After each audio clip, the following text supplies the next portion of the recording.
جلد بازی کی بنا پر ایک چیز ہمارے ذہن میں آئی اور ہم نے اس سے ایک نتیجہ مرتب کیا اور اپنے ذہن میں اس کو بٹھا لیا اور پھر اس پر کارروائی کرنا شروع کر دی.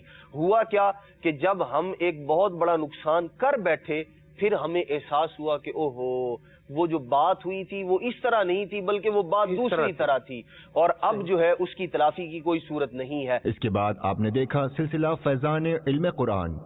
موسیٰ علیہ السلام کا ایک ہم نام شخص تھا لیکن وہ بڑا بدبخت تھا. موسیٰ علیہ السلام نیک بخت نام موسیٰ اللہ کے نبی اور اللہ سے کلام کرنے والے، اور ایک اور موسیٰ تھا جسے لوگ سامری کہتے ہیں، وہ موسیٰ سامری تھا. ابتدا سے ہی یہ شخص بدبخت تھا. جب اس کی پیدائش ہوئی تو اس کی ماں نے اپنے گھر والوں کے خوف سے اسے جو ہے وہ ایک پہاڑ کے غار میں چھپا دیا یا پہاڑ کے غار میں جا کر چھوڑ آئی. حضرت جبریل امین علیہ السلام نے اس کی پرورش فرمائی. اللہ اکبر. رسولوں کے جو سردار ہیں فرشتوں میں جو رسولوں کے سردار ہیں حضرت جبریل علیہ السلام، انہوں نے اس کی سامری کی پرورش فرمائی. اپنی انگلی سے جو ہے اس سامری کو آپ دودھ پلایا کرتے تھے غار میں آ کے. لیکن یہ تھا بدبخت. اس کی بدبختی کا یہ عالم تھا کہ یہ بڑا ہو کر جوان ہو کر اس نے قوم کو شرک کی طرف اکسایا. جب حضرت سیدنا موسیٰ علیہ السلام اللہ تبارک و تعالی سے کلام کرنے کے لیے، بات چیت کرنے کے لیے کوہ طور پر تشریف لے گئے، کیونکہ آپ علیہ السلام کلیم اللہ ہیں. جب کوہ طور پر بات کرنے کے لیے گئے، وہاں اعتکاف کرنے کے لیے گئے 40 دن کے لیے، تو 40 دن کا ایک مارجن ملا اسے، اور سامری نے لوگوں سے سونا اور چاندی اور زیورات جمع کر کر ایک بچڑا بنا ڈالا. قرآن پاک میں اس کا متعدد جگہ ذکر آیا ہے. ایک بچڑا بنا لیا اور اس کے پاس جبریل امین علیہ السلام کے گھوڑے کے قدموں کی خاک موجود تھی، اور اسے پتا تھا کہ اس خاک کا کیا اثر ہو سکتا ہے، لیکن اس نے اس کا نیگیٹو یوز کیا اور اس گھوڑے کے قدموں کی خاک کو لے کر بچڑے کے منہ میں ڈالا. اس کا ثمرہ یہ ہوا کہ وہ بچڑا بولنے لگا، اس میں سے آواز آنے لگی. جب لوگوں نے دیکھا کہ سونے اور چاندی کا بنا ہوا بچڑا وہ کلام بھی کر رہا ہے، ایک تو مال کی طرف ویسے ہی رغبت سونے اور چاندی کا بھی ہے اور کلام بھی کر رہا ہے، تو لوگوں نے اسے معاذ اللہ خدا سمجھ لیا اور اس کے آگے سجدہ کرنا شروع کر دیا. یہاں یہ شرک کی وادیوں میں گھومنا شروع ہو گئے. جبکہ موسیٰ علیہ السلام جب اپنے 40 روز کی تکمیل کے بعد قوم میں تشریف لائے اور انہیں ایک بچڑے کی عبادت کرتے ہوئے اس کے آگے سر بسجود ہوتے ہوئے دیکھا تو بہت غضبناک ہوئے، ناراض ہوئے اور اپنے بھائی پر ہوئے کہ میں نہیں تھا تو تم نے میرے پیچھے قوم کو کیوں منع نہ کیا. انہوں نے عذر پیش کیا کہ میری باتوں میں یہ کہاں یہ قوم آتی ہے، میں نے تو منع کیا لیکن یہ کہاں سنتی ہے. آپ نے معذرت قبول کی اور ان کے لیے بھی اللہ تبارک و تعالی سے مغفرت کی دعا کی، اور آخر کار موسیٰ علیہ السلام کا تھا تو جلال اور روب بھی تھا. آپ نے اس بچڑے کو توڑ دیا اور توڑ کر جو ہے وہ بہا دیا، پانی میں بہا دیا، اور یوں اس بچڑے کا سلسلہ ختم ہوا. اس کے بعد آپ نے دلچسپ اور معلومات پر مشتمل سلسلہ رمضان ماہ غفران ملاحظہ کیا. آئیے اس کے مناظر دیکھتے ہیں.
کیا کہے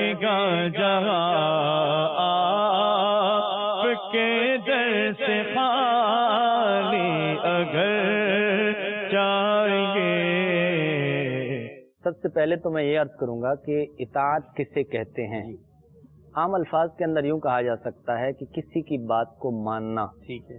اس نے جو کہا اس کی بات کو ماننا، یہ اطاعت کہلاتا ہے.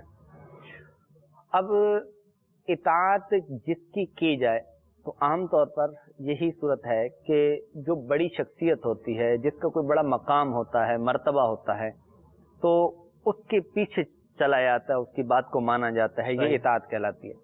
ایسے ہی رب تعالیٰ کی اطاعت ہے، نبی کریم صلی اللہ علیہ وسلم کی اطاعت ہے، اسی طرح صحابہ کرام علیہم رضوان کی اطاعت ہے، والدین کی اطاعت ہے، پیر و مرشد کی اطاعت ہے وغیرہ. تو اس اعتبار سے دیکھا جائے تو یہ لفظ بڑا عام ہے. اس اعتبار سے دیکھا جائے تو اطاعت کی بنیادی طور پر 3 صورتیں بنتی ہیں. صحیح. ایک تو صورت یہ ہے کہ بسا اوقات اطاعت کرنے والا اطاعت اس لیے کرتا ہے کہ اس کو کسی چیز کی لالچ ہوتی ہے، غرض ہوتی ہے، وہ چاہتا ہے کہ مجھے کچھ ملے. اور ایک صورت یہ ہوتی ہے کہ وہ کسی خوف کی وجہ سے، ڈر کی وجہ سے کہ یار کہیں ایسا نہ ہو کہ بات نہ مانوں تو کہیں یہ سزا نہ مل جائے.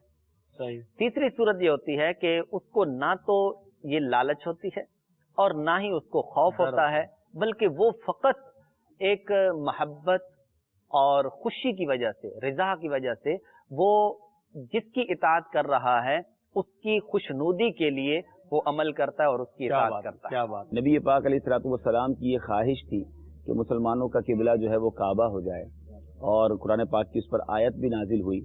واقعہ تو بڑا طویل ہے، لیکن جو اس واقعے میں یہاں ایک محبوب پاک کی رضا اللہ تعالیٰ نے جس طرح پوری فرمائی کہ اعلیٰ حضرت لکھتے ہیں نا، خدا کی رضا چاہتے ہیں دو عالم، خدا چاہتا ہے رضائے محمد. لیکن یہ ظہر کی نماز تھی، 2 رکعتیں پڑھی جا چکی تھیں، اور 2 رکعتوں کے بعد حکم نازل ہوا تحویل قبلہ کا کہ آپ بیت المقدس سے کعبے کی طرف اپنا رخ کر دیجئے. نبی پاک علیہ الصلوۃ والسلام نے اللہ کے حکم کی اطاعت کی. ڈیورنگ دا نماز، دوران نماز میرے آقا نے اپنا جو رخ ہے وہ قبلے کی طرف کر دیا. اچھا، یہ بھی شاید بہت سارے ناظرین کو نہیں پتا ہوگا کہ ایسا نہیں تھا کہ بیت المقدس ادھر تھا تو قبلہ ادھر تھا.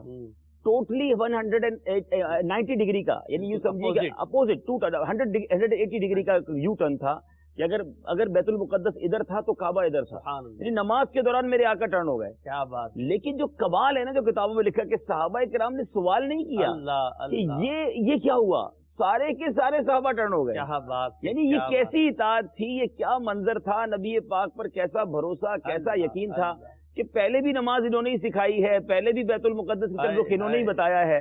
اب اگر آقا نے منہ موڑ دیا ہے تو سارے کے سارے صحابہ نے نماز کے دوران منہ موڑ دیا اور اپنی جگہ بھی تھوڑی سی چھوڑی. نبی پاک آگے تشریف لائے اور امامت فرمائی. آج بھی اگر مسجد قبلتین جائیں جہاں تحویل قبلہ نظر آتا ہے، تحویل قبلہ کی وہ بات نظر آتی ہے، وہ محراب آج بھی انہوں نے بنائی ہوئی ہے کہ یہاں پہلے قبلہ ہوتا تھا اور اب کعبے کی طرف رخ کر کے مسلمان نماز پڑھتے ہیں. لیکن اس واقعے کو پڑھ کے صحابہ کرام کا جو جذبہ اطاعت تھا، صحابہ کرام علیہ رضوان کا نبی پاک سے جو انٹریکشن تھا، جو کنیکشن تھا، یہ ہم سب کے لیے بہت کچھ ہے. آج بھی انشاءاللہ کھانا کھانے سے متعلق آپ کو دیگر مدنی پھول دیں گے اور کھانا کھانے کے بعد کی دعا یاد کروائیں گے. کھانا کھانے کے بعد کی دعا یہ ہے: الحمدللہ الذی اطعمنا وسقانا وجعلنا مسلمین. اچھا، بعض بچے ایسے ہوتے ہیں کہ وہ 4 زانوں پالتی مار کر، پالتی کسے کہتے ہیں؟ کسی کو پتہ ہے؟ پالتی مار کر بیٹھنا پتہ ہے کسی کو؟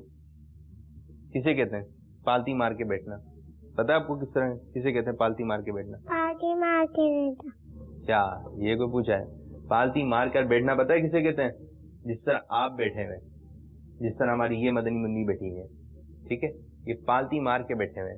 تو اس طرح بیٹھ کر کھانا نہیں کھانا چاہیے. اس طرح بیٹھ کر کھانا، تھوڑا سا تو بولی، آواز تو نکالیے. اس طرح بیٹھ کر کھانا نہیں کھانا چاہیے. جی، اس طرح بیٹھ کر کھانا کھانا سنت نہیں ہے. اور اس طرح بیٹھ کر کھانا کھانے سے ہوگا کہ پیٹ بھی نکل جائے گا، پیٹ باہر آ جائے گا. پھر آپ چلیں گے نا تو پھر موٹے موٹے لگیں گے آپ، ٹھیک ہے، پھر آپ کو بچے موٹے موٹے بھی بولیں گے. تو آپ اس طرح بیٹھ کر کھانا نہیں کھائیے، بلکہ سنت کے مطابق بیٹھ کر کھائیے. میرا نام عبداللہ عطاری ہے، میں سردار آباد فیصل آباد سے بات کر رہا ہوں. میرا یہ سوال ہے کہ ہم ایک سوسائٹی چلاتے ہیں اور ہم لوگوں سے فنڈ کلیکشن کرتے ہیں، اس کے علاوہ کوئی کام نہیں کرتے. تو کیا جو ہم فنڈ کلیکشن کرتے ہیں اس میں سے ہم کوئی 10% یا 20% کوئی پرسنٹیج خود ذاتی استعمال میں لے کے آ سکتے ہیں؟ جی اب سوسائٹی کی تو آپ نے تعریف پوری نہیں بتائی کہ سوسائٹی کرتی کیا ہے، لیکن شاید اگر یہ ہم سمجھ لیں کہ کوئی فلاحی کام کرنے کے لیے چندہ جمع کرتے ہیں تو کیا یہ اپنے لیے؟ اس میں یہ ہے کہ جس مد کے لیے انہوں نے چندہ جمع کیا ہے اسی مد میں خرچ ہوگا. اگر ان کے ساتھ یہ طے ہوتا ہے کہ بھئی آپ فنڈ کرو، اسی فنڈ میں سے آپ کو 10% دیا جائے گا، تو یہ صورت جائز نہیں. ٹھیک ہے. ہاں الگ سے اس سے ہٹ کر کوئی ان کے لیے سیلری وغیرہ اگر مقرر کر دی جاتی ہے کہ آپ محنت کریں، آپ کو یہ اجرت دی جائے گی، پھر تو ٹھیک ہے. لیکن اگر یہ کہتے ہیں کہ آپ جو فنڈنگ کریں جتنا فنڈ کریں گے اس میں سے 10% آپ کا ہوگا، تو یہ صورت جائز نہیں ہے. ٹھیک ہے. کیونکہ دیکھیں نا، اگر آپ نے مثال کے طور پہ آپ نے وضاحت تو نہیں کی سوسائٹی کیا کرتی، لیکن اگر آپ کچھ غریبوں کی مدد کے لیے لوگوں سے چندہ اکٹھا کر رہے ہیں، کسی کا علاج کروانے کے لیے کر رہے ہیں، تو لوگوں نے آپ کو علاج کروانے کے لیے دیے ہیں، کھانا بانٹنے کے لیے دیے، اور اگر اس میں سے اب آپ اپنا حصہ لے لیں گے تو یہ ظاہر ہے جس نے پیسہ دیا ہے اس کے مطابق استعمال نہیں ہوگا. اس کے بعد آپ نے شیخ طریقت امیر اہل سنت دامت برکاتہم العالیہ کا حکمت و دانائی سے بھرپور مدنی چینل کا مقبول عام سلسلہ مدنی مذاکرہ ملاحظہ کیا. میرا نام محمد حماد رضا مخصوص موزمبیق سے عرض کر رہا ہوں. امیر اہل سنت کی بارگاہ میں عرض ہے کہ اس شعر کا مطلب کیا ہے. سب سے اولا و اعلیٰ ہمارا نبی. سب سے اولا و اعلیٰ ہمارا نبی. اولا یعنی بہتر، اعلیٰ عمدہ، یعنی یوں کہ جتنے بھی بہتر ہیں ان سب میں بہتر پیارے آقا صلی اللہ تعالی علیہ وآلہ وسلم ہے. اور جتنے بھی مخلوق میں اعلیٰ یعنی عمدہ، گڈ، بیٹر، بیسٹ، جتنے بھی اچھے سے اچھے ہیں ان سب میں عمدہ اعلیٰ یہ ہمارا نبی ہے صلی اللہ تعالی علیہ وآلہ وسلم.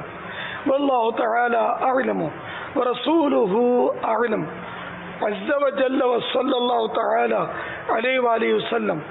صلو علی الحبیب صلی اللہ تعالی علی محمد.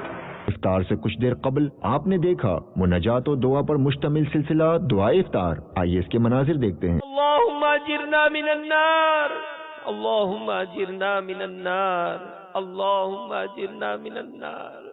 اے بیماروں کو شفا دینے والے، اے پریشان حالوں کی پریشانیاں دور کرنے والے، اے تنگ دستوں کو فراغ دست کرنے والے، اے گناہوں کو معاف کرنے والے، اے گناہوں کو نیکیوں سے تبدیل کرنے والے، اے ہمارے پیارے پیارے اللہ عز و جل، اے رب کریم جس زبان سے ہم دعا کر رہے ہیں وہ بھی گناہوں سے آلودہ ہے، جن ہاتھوں کو ہم نے تیری بارگاہ میں دراز کیا ہے وہ بھی گناہوں سے آلودہ ہے.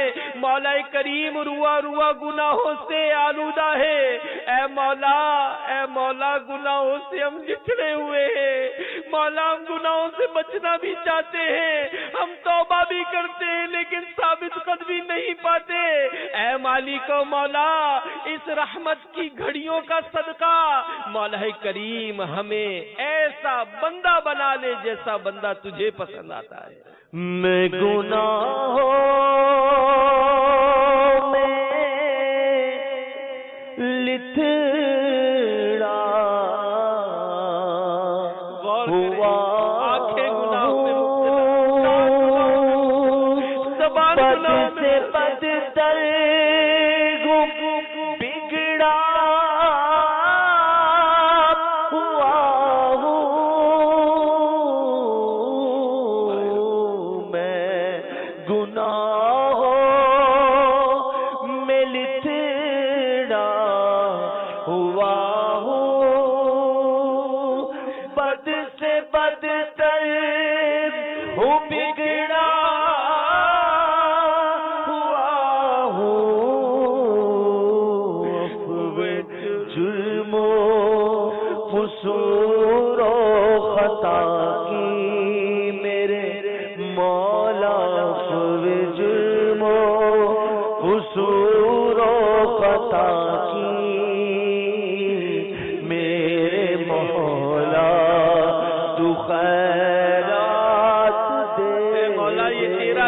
کرم ہے کہ آنکھوں سے گناہ کرنے کے باوجود تو ہمیں اندھا نہیں کرتا، کانوں کے گناہ کرنے کے باوجود تو ہمیں بہرا نہیں کرتا،